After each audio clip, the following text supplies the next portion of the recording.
மெய்யழகன் அந்த படத்தோட சுவரொட்டி பயணம் செஞ்சுக்கிட்டு இருக்கும்போது என் வீட்டுக்கு வெளியில் சோறு முழுக்க ஒட்டி இருந்தது.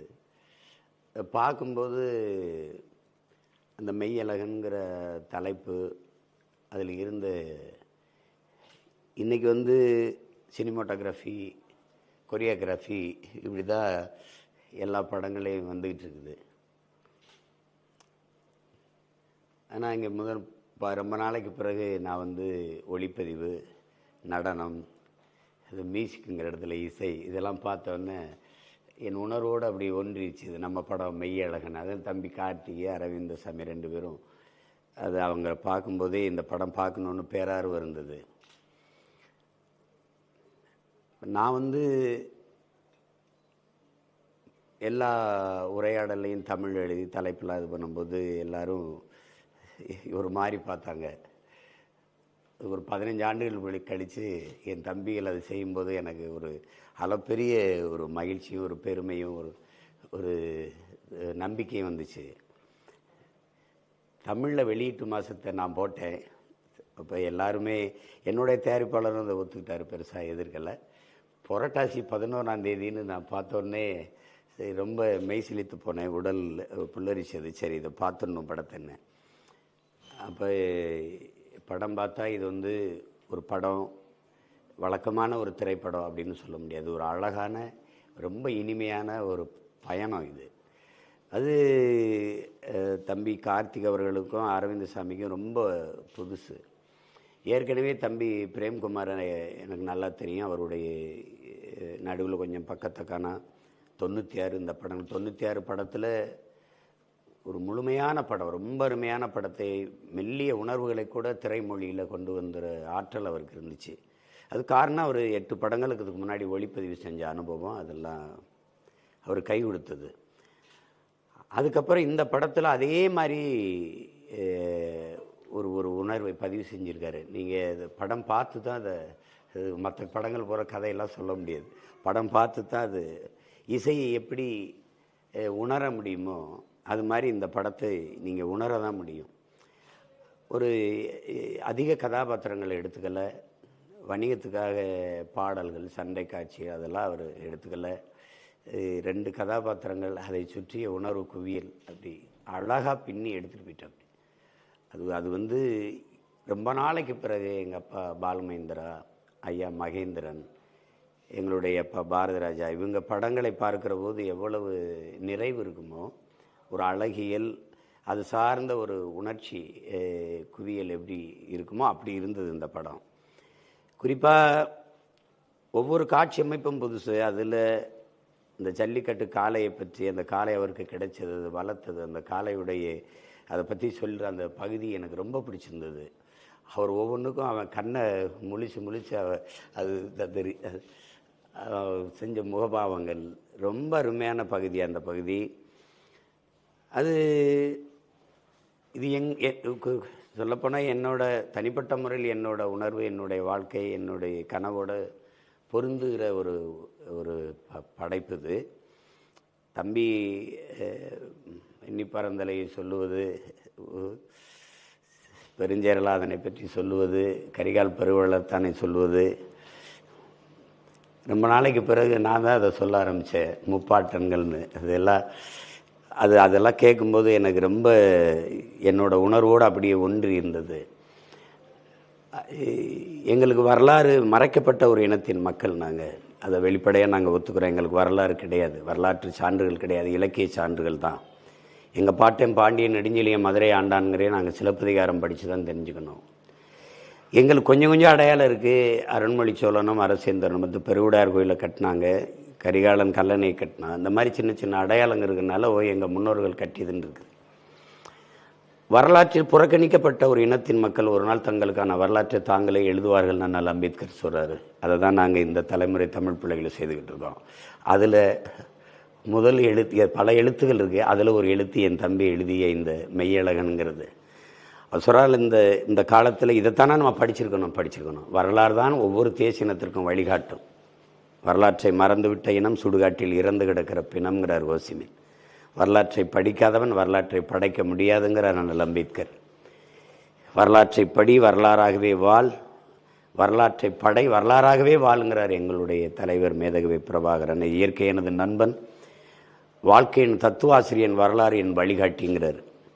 அதை என் தம்பி இந்த ஒரு 20 நிமிஷம் வந்து அவளை உருக்கமாக அதை கடத்திருக்கான். எங்களுக்கு வீரப்பெண்ணுனாவே இந்த நிலத்தில் சான்சி ராணி தான். எங்கள் பாட்டி வேலுநாச்சியார் பிறந்து இறந்து 85 வருஷம் கழித்து தான் மணிக்கர்ணைங்கிற அந்த சான்சி ராணியை பிறக்கிறார். அப்படின்னா வடநாட்டின் வேலுநாச்சியார் தான் நீங்கள் பதிவு செஞ்சுருக்கணும். எங்களுக்கு வல்லபாய் பட்டேல் தான் இருக்கார், எங்கள் பாட்டனார் வஉசி இல்லை. மன்னன்னாவே, வீர மன்னன்னாவே இங்கே சிவாஜி தான், மராட்டிய மன்னன் சிவாஜி தான். எங்கள் பாட்டன் பூலித்தேவனோ, எங்கள் பாட்டியார் வேலுநாச்சியாரோ, மருதுபாண்டியரோ, பண்டாரவன்னியனோ, எங்களுடைய வீர பெரும்பாட்டன் தீரன் சின்னமலையோ, அழகு முத்துக்கோனோ, பெரும்பிடுகு முத்தரையரோ யாருமே எங்கள் வரலாற்றில் அதெல்லாம் எங்களுக்கு இல்லை. அப்படி இருக்கும்போது ஒரு திரைக்கதையில் போகிற போக்கில் இதெல்லாம் தேடணும்டா, படிக்கணும்டா, அதாண்டா நம்மளுக்கு நிம்மற செய்யுங்கிறது இருக்குல்ல, அது வந்து சாதாரணமாக சொல்ல முடியாது. இதை ஒரு திரைக்கதையாளன் வந்து செய்ய முடியாது, பெரிய உணர்வாளன் தான் செய்ய முடியும். அதை திரைப்படமாக செய்கிறதுக்கு ஏற்றுக்கிறது இருக்குல்ல, அது மிகப்பெரியது. அதற்கு என் உள்ளத்தின் அடித்தளத்திலிருந்து நான் இதை வாழ்த்துறேன். என் தம்பி சூர்யாவுக்கும் ஜோதியாவுக்கும், கூட இருந்த என்னுடைய ஆறுயிர் இளவல் ராஜா கற்பூர சுந்தரபாண்டியன் அவர்களுக்கு என்னுடைய ரொம்ப மனந்திறந்து நான் அவர்களை வாழ்த்துறேன். இப்படி ஒரு படைப்பை, மிக இயல்பான ஒரு படைப்பை, எந்த முகப்பூச்சும் இல்லாத முகங்கள், ஒரு இயல்பான ஒரு கருவியை வச்சு, ஒளிப்பதிவு கருவியை வச்சு எடுக்கிறோங்கிற ஒரு உணர்வே இல்லாத ஒரு பதிப்பு. அந்த மாதிரியான படங்கள் வந்து எங்கள் அப்பா பாலமேந்திரா, ஐயா மகேந்திரன், எங்களுடைய அப்பா பாரதி ராஜா, இந்த மாதிரி படங்களை தான் நீங்கள் பார்க்க முடியும். ஏன்னா ஒரு கருவியை வச்சு எடுக்கிறாங்கங்கிற உணர்வே உங்களுக்கு இருக்குது, அதை மறந்துடுவீங்க. அப்படி ஒரு படம் அது. எடுத்த உடனேயே வந்து அன்பே இறை, அன்பே நிறை, அன்பே மறைங்கும் போதே நான் முடிஞ்சிட்டேன். படம் வந்து வேறு படத்தை எடுத்துட்டான் அப்படின்ட்டு. அது கோயில்கள்லாம் அவன் பின்னொழியில் வந்து எங்களுடைய ஓதுவார்கள் மந்திரம் ஓதுறாங்க. அவன் பசியோடு அந்த கோயிலை விட்டு வெளியில் ஏறும்போது ஒரு தூண் ஓரத்தில் நின்று எங்கால ஓதுவார் ஒருத்தர் சாப்பாடு கொடுத்தாரு. அது கோயிலுக்கு கொடுக்குற உணவு கொடுத்தாரு. அது எல்லாமே வந்து ரொம்ப கவனித்து எடுக்கப்பட்டிருக்கு. சாதாரண ஒரு படைப்பாளி இல்லை பிரேம்குமார், ரொம்ப பாராட்டத்தக்கது. நான் படம் வர்றதுக்கு முன்னாடியே 2-3 தடவை அழைச்சி பேசி பாராட்டினேன். இப்போ நான் உள்ளன்போடு சொல்கிறேன், இது மிகச்சிறந்த படம், மிகச்சிறந்த படம். படம்ங்கிறத விட ஒரு காவியம்.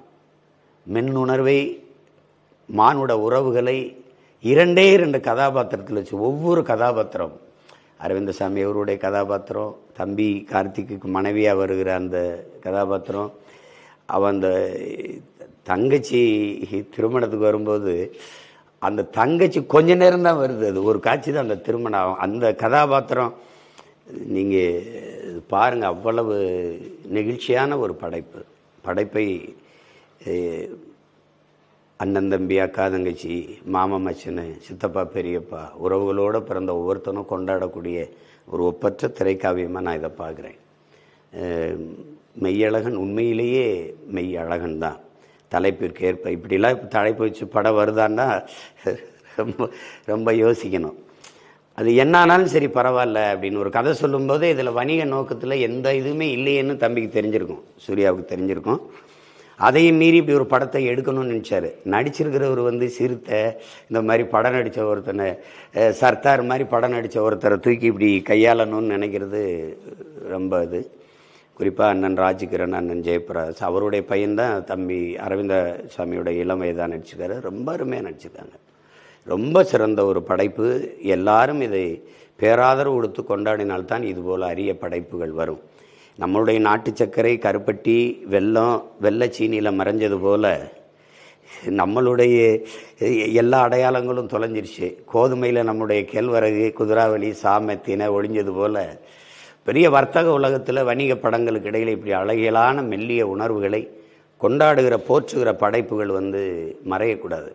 அண்மையிலே நிறைய படங்கள், இப்போ நம்பிக்கைக்குரிய படங்கள், வாழை, கொட்டுக்காளி, ஜமா, இந்த மாதிரி படங்கள், என்னுடைய தம்பி எடுத்து நந்தன், போற்றி புகழத்தக்க படைப்புகள் அருமையாக வருது. புதிய புதிய பிள்ளைகள் அசாத்திய படைப்புகளை தர்றாங்க. மறுபடி 80கள் 85 காலங்களில் ஒரு மறுமலர்ச்சி இருந்தது. ஒரு பக்கம் எங்கள் பாரதி பாலச்சந்தர், ஐயா மகேந்திரன், அப்பா பால்மேந்திரா, எங்கள் அப்பா பாரதி ராஜா, இப்படி எண்ணற்ற படைப்பாளிகள் அரிய அரிய படைப்புகளை கொடுத்து எல்லா திரும்பி பார்க்க வச்சாங்க இந்திய திரையுலகத்தை. அப்படிப்பட்ட படைப்புகள் இப்போ அண்மையில் வர தொடங்கியிருக்கு. இந்த படைப்பாளிகளுக்கு என்னுடைய பாராட்டுகள். குறிப்பாக இந்த மெய்யழகன் படத்தை தயாரித்த, துணிஞ்சு தயாரித்த, என்ன ஆனாலும் பார்த்துக்கோன்னு தயாரித்த என் தம்பி சூர்யா ஜோதிகா, கூட இருந்த என்னுடைய தம்பி ராஜா, அதில் ஒளிப்பதிவு செய்த மகேந்திரன், இசையமைத்த கோவிந்த் வசந்த், கலை இயக்குனர், எல்லாருக்கும் என்னுடைய பாராட்டுக்கள். கள தேர்வுலாம் அப்படி சொல்லிக்கிட்டு இருந்தேன், இது சொல்லலாமா வேணாமான்னு. ஒவ்வொருவர்களுக்கும் சிலையும் நினைவிடங்களும் எப்படி இருக்குது. எங்கள் முன்னோர்கள் நினைவிடங்களை நீங்கள் பார்த்தீங்கன்னா எங்கள் கோபமும் எங்கள் ஆதங்கமும் உங்களுக்கு சரின்னு பட்டுச்சுன்னா நீங்கள் எங்கள் ஆளுங்க, இல்லைன்னா நீங்கள் யாருன்னு நீங்கள் தான் யோசிச்சுக்கணும். அதில் அந்த கல்வெட்டு அவன் நீர்த்திருக்க இடத்துல அந்த சேரலாதன் நெஞ்சில் அம்பு பாஞ்சதோடு அந்த கல்வெட்டு செதுக்கப்பட்டிருக்கிறதெல்லாம் மிக நுட்பமானது. ஒரு அழகான உறவு கவிதை இந்த மெய்யழகன் படம். எல்லாரும் பார்த்து பேராதரவு கொடுங்க என்று இந்த படத்தை தயாரித்த, அதுக்கு உடனிருந்து உழைத்த, எழுதி இயக்கிய என் அன்பு தம்பி பிரேம்குமார், எல்லாருக்கும் என்னுடைய அன்பு நிறைந்த வாழ்த்துக்கள். மறுபடியும் வெற்றி விழாவில் சந்திப்போம். நன்றி, வணக்கம்.